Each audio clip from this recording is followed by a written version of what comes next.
Nipo kwa ajili ya Mtanzania mwenzangu, pia nipo kwa ajili yako mtu binafsi.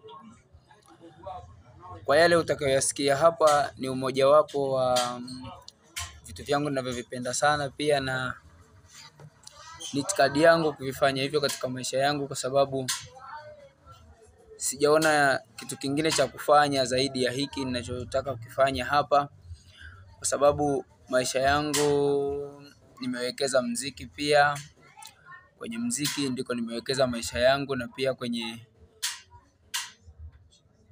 video pia nimewekeza vitu vangu vingi.